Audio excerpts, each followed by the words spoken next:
that was already there. Right. But what the Most High did was he increased and magnified that hatred in him. So the punishment would be justified, or would be befitting to the crime. And that's what's happening now. What y'all think going on? People can just shoot you down in the street and don't anything happen. I don't know who y'all think the Pharaoh is. It's a system. The Pharaoh here today, we want to look at one individual. No, it's a system. And within that system, you have individuals.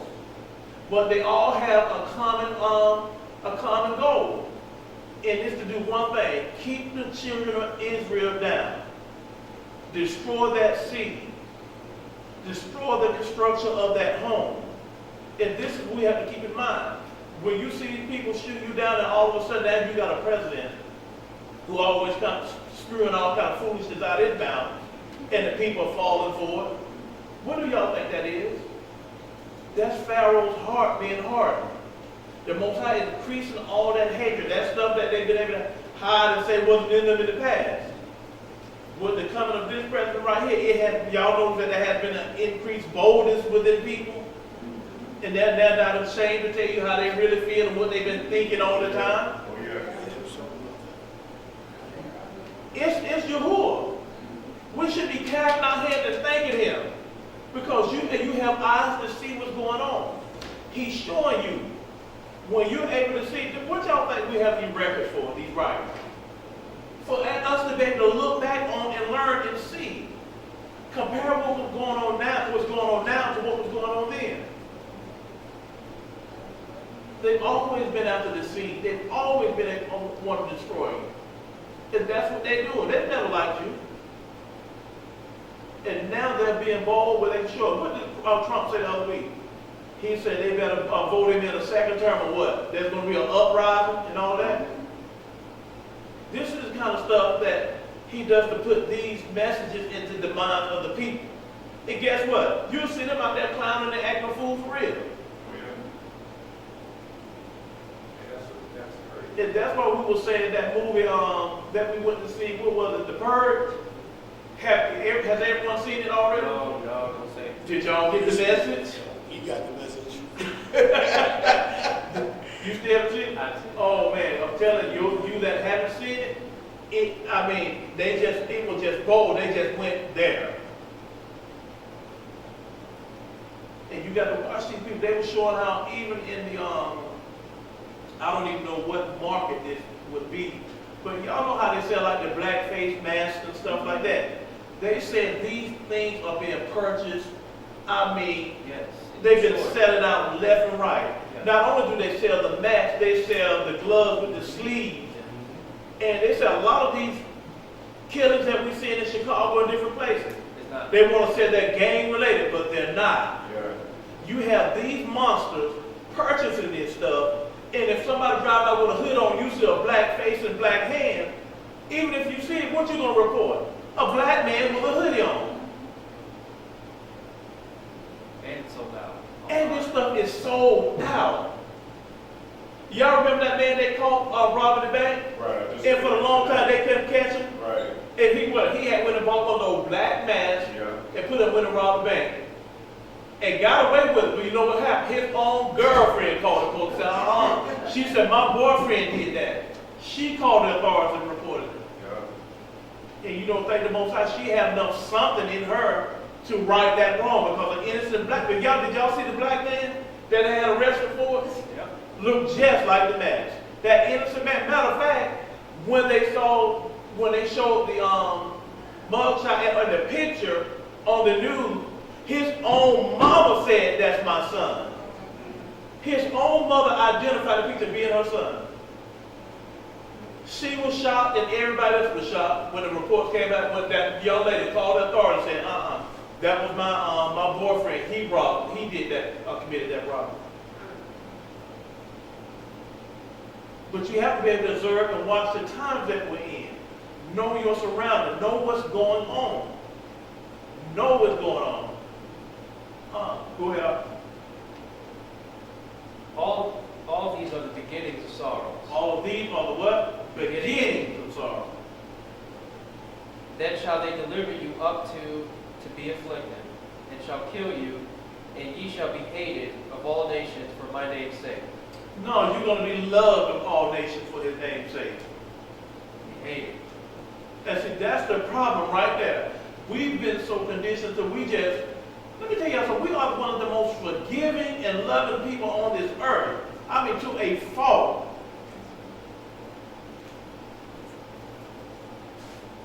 Somebody come in and go into a church and gun down all of these people in the church. And their thing is, we forgive him. We're going to yet love. We're not going to let hatred and animosity and everything in it. No. There's a time to do what? Love. And there's a time to what? Hate. And this is the mindset. We've been so conditioned with all of this madness and foolishness. Mashiyach sending his apostle Tamadins out, he done told them, make sure you go out with your sword and your cloak. And we done got so dumbed down and so stupid in these institutions, we telling people he was sending them out with the word.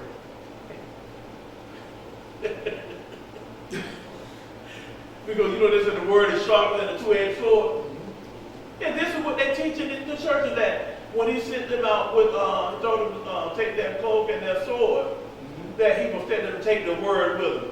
And first of all, they didn't even have no Bibles back then, dummies. They're going to be taking big old Torah scrolls out with them on. Do y'all know how big a Torah scroll is? A real one? Like you're going to be taking, or somebody coming at you with swords and spears and arrows, you're going to fight them with a big Torah scroll. Right. And didn't Mashiyach said, if you don't have a sword to go and get, he said get 2 swords. Yeah. So what do you mean? Get 2 Bibles? You know what I'm saying? Did he mean 2 Bibles or 2 scrolls? This is the thing that happened to us as a people. Not knowing that Israel was always an army. They weren't just what you call people that migrate from place to place or whatever. Nomads. Nomads. Thank you, Uncle T. Appreciate it. They weren't just nomads. They were an army as well. You believe ask Gideon if they were an army.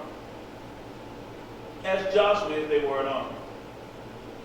And this is what we fail to realize. We've been dumbed down so and scripted so. But you know one thing, you don't see the other nations, they're not talking about that foolishness. They have what? Armies. You don't find it strange that we're the, matter of fact, even when the countries are represented at the United Nations, y'all don't find it strange that we're the only people on this earth who doesn't have an army? That's all the business I got? Okay. Y'all don't find it strange we're the only people without what? An army. I'm not going to say the only people, but do you not know most of the black nations on this earth don't have an army? I'm not talking about a few or a remnant of people up there who these different organizations have equipped with weapons. They become a militia. I'm talking about a bomb-certified army. It's very few black nations have one. But you know, all the European countries, those that are represented by the United Nations, they have them. This is the very reason why the Most High said you're going to know that He's the Elohim of Israel. It's because not only are you going to know it, they're going to know it. Because He's going to tear some asses up without an army. Believe that. Watch and see if He do it or not. But you know what He's going to do. I don't care how strong and powerful you might think your military fleet is on.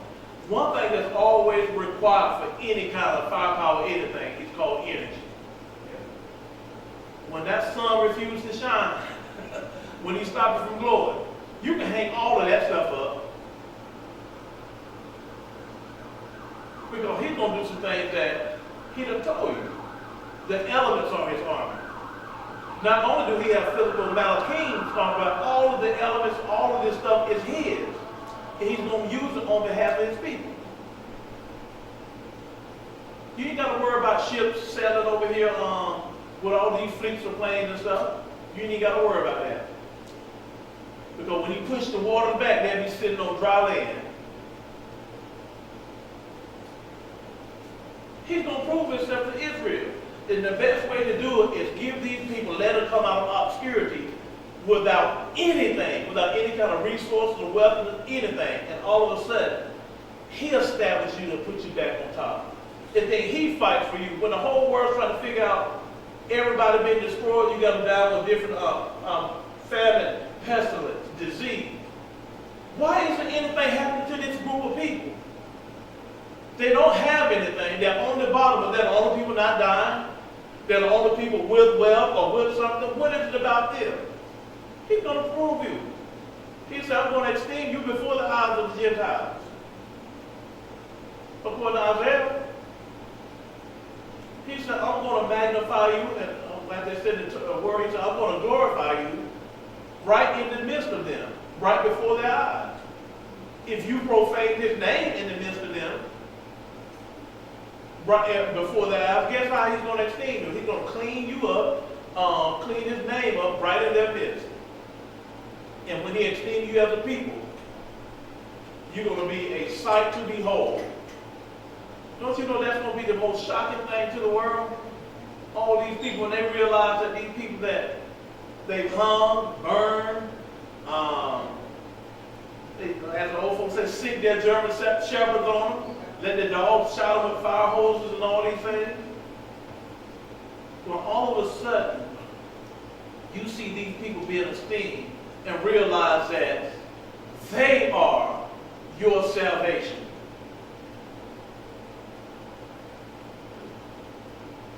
Do y'all know how people are going to feel? When they got to look at the very people that they said was nothing, that were primitive,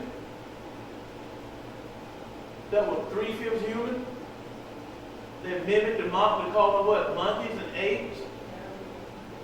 Then you realize that they are the elect and the chosen of the Most High, and the only way you can be saved from the impending destruction is now you have to go through them. Not just go to them, but go through them.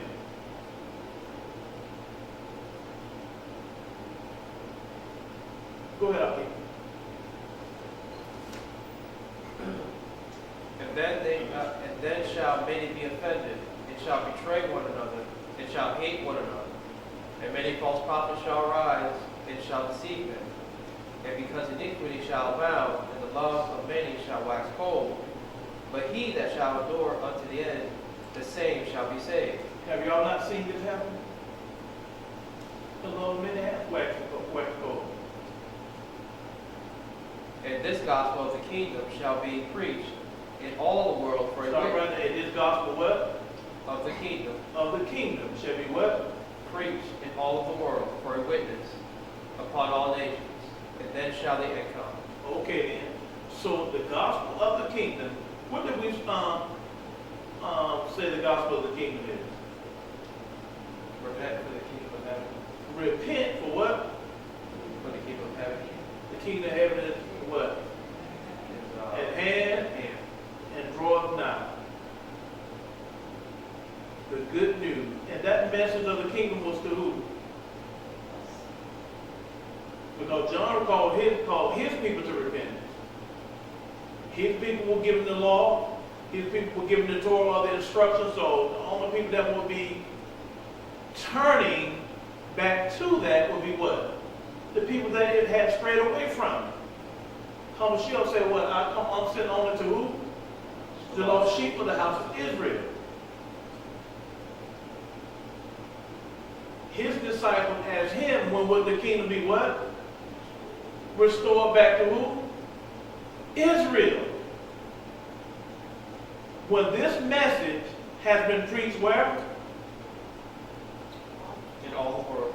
In all the world. In all the nations. Why would this message need to go throughout all the world, to all nations? We've been scattered. Because Israel has been scattered to what? All nations. Go ahead.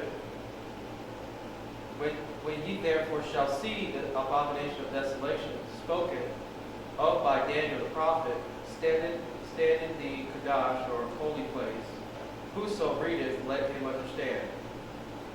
Then let them who be in Judea flee onto the mountains. Let him which is on the housetop not come down to take anything out of his house. Neither let him which is in the field return back to take his clothes. And woe unto them that are with child, and to them that give suck in those days. But pray ye that your flight be not in the winter, neither on the Shabbat day. Pray ye that your flight be not in the winter or what? Shabbat day. Shabbat day. What's the importance of that? Why not in the winter? Why not on the Shabbat day? It's supposed to go to work. Okay. Or think a little more. What's the term I want to use here? Let's look at the word Shabbat. Is the last day of the week the only Shabbat we have? No. What other Shabbats do we have? The feast days. He said, pray that your flight be what? Not in the winter. Not in the winter. Neither on the Shabbat. Neither on the Shabbat. So, when we look at Israel Exodus, it takes place in what? Stages. What is our spring feast?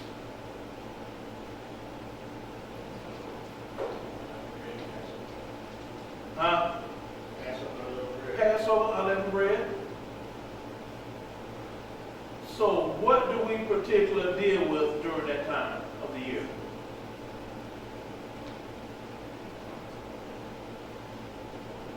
Y'all. Yes. Thank you, Coty. She gave you the key word as far as harvest.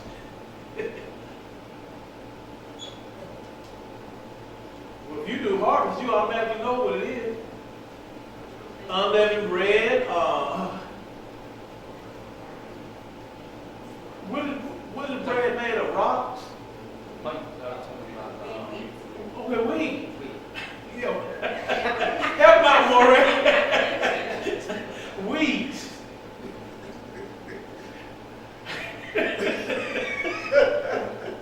Bread is made from wheat, so we're dealing with the wheat and barley. So, what were the commands or the instructions as far as when they were gathering the wheat? Did he not tell them when you what? When you reap the field, do not make what? Clean riddance of the corners. He said, but leave some for what? The widows, foreigners, strangers. So what do we know about the word wheat whenever we read the scriptures? Okay, thank God. Can you ever find in scripture when it's talking about wheat and it's not pertaining or referring to Israel? Whenever you see the word wheat, when you open up the Hebrew scripture, which y'all like to call the Bible, it's always referred to Israel. Sheep, wheat is always Israel. So, let me paraphrase. And when you make clean reapers, remember he's talking to the reapers. So it's a message to the gatherers of the reaper. He said, and when you what? Reap the field. He said what? Do not make clean riddance of the corners. Do not gather everything from the corners. But leave some for what? The widow, the foreigner, strangers. So if Israel is the wheat, and he said, when you reap, don't gather them all, but leave some for what? The widows, foreigners, and strangers. Remember, the first fruit is what? Always Israel. The Bikurim is the firstborn. It's always Israel. During that gathering there, no one would exit with Israel.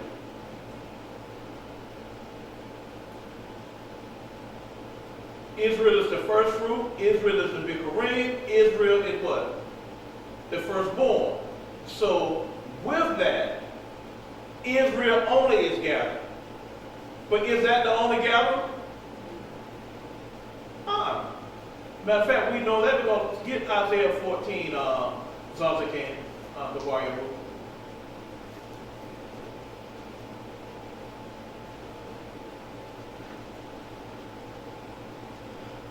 Now, all this is leading up to something. We're going to get into the wilderness, but we got to lay some groundwork to try to build a bridge here.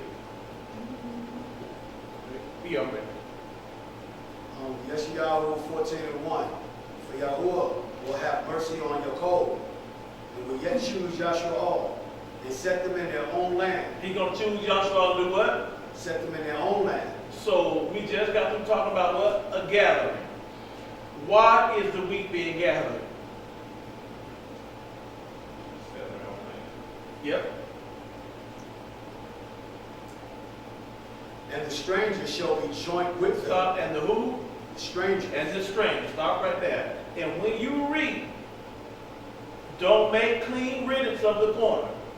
When you go gather my children, leave some in the corners. And what corners are we particularly talking about here? The earth. And the four corners. Because we were scattered in where? Into the four corners. He said, don't gather them all at this time. He takes the first fruit first. Then the second stage, he gathers. Okay, then at that stage, he said, what? Leave some for the foreigner, the widows, and the stranger. And did you just read that one more time, okay? And the stranger shall be joined, or you want me to start from the top? You can pick up right there. Okay. And the stranger shall be joined with them, and they shall cleave to the house of Yahuah. The stranger is going to join to who? Israel, and they're going to, what does it mean to cleave? Sir. Huh? Sir. Okay, y'all know what it means to cleave? If you grab tight or hold on or clench or hold on, you're going to be like precious gold to them. They're going to be joined with them. And they're going to make sure they keep a firm grip on you. Because they know what's due them. Go ahead, I can continue reading. And the people shall take them and bring them to their place. And the house of Yashra'al shall possess them in the land of Yahuah for servants and handmaids. Stop right there. You remember when we got ready to enter into Canaan? What happened before we entered into Canaan? Did not the Most High establish, do a status change for Israel? And he had established stuff before they entered into that land? And what did he tell them? He gave Joshua specific instructions. He said, those that sojourn with you, those that came out of Egypt with you and sojourned with you, all dwell with you in the wilderness, what did he instruct them to do when they entered into that land? Did he not say take them and possess them for what? Servants and handmaids. Is that not the same thing we're reading right here? Because guess what we're going to be entering when we gather, after we're cleansed and purified? Into that same land which they were entering in. Then he said that which has happened has already happened. He said that which shall be has already happened. And that which has happened shall be. He said there's no new thing under the sun. So, what you're looking at, and that's why I said it's very important that we pay attention to what is written. Because everything is written is for Apostle Shaul say it's for what? It's to be a warning to you. For you to be able to look back at these things. You shouldn't be caught by surprise when it's already been written. When all you have to do is take some due diligence and self-autonomy, just open up the book and begin to read and seek and search. Go ahead, Uncle. And they shall take them captives, who captives they were, and they shall rule over their oppressors. They should take them captive, who captive they were, and they should do what? Rule over their oppressors. And it shall come to pass in the day that Yahuah shall give thee rest from your sorrow and from your fear. From your sorrow and from your fear, and from the hard bondage wherein you was made to serve. Stop right there. Now, he said, pray not that your flight be not in the winter or on Shabbat. So you had 2 gatherings. Is there not another gathering? Now, does Israel really have what we call a winter season? It's just raining. What they call the rainy season, what we call the winter season. He said, pray that your flight to be not in the winter. What's gathered at that time?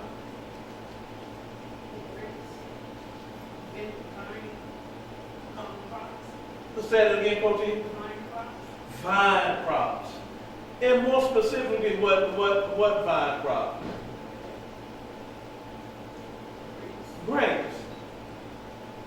What do we read about how Mashiyach when we get to talk about grapes? Because you know when he comes, that white garment, and all of a sudden it's going to take a change. So what's the change going to be? So like he gonna be like he treaded the wine press. Like he treaded the wine press, and this wine press and that garment being stained from the grape or whatever is a sign of what? Blood. And when is that particular harvest? It's at the end. It's called what we call, don't we call it the end gathering? This is why he said, pray not let your flight get in the what? The winter. Because remember, you're going to have what? You will have had 2 opportunities to be where you should be or need to be. Matter of fact, I wish I had got that one scripture more. Do you know where it is? When he said, and in your going through and in your trying, remember to look towards Jerusalem? Because you should have been in Jerusalem at that time.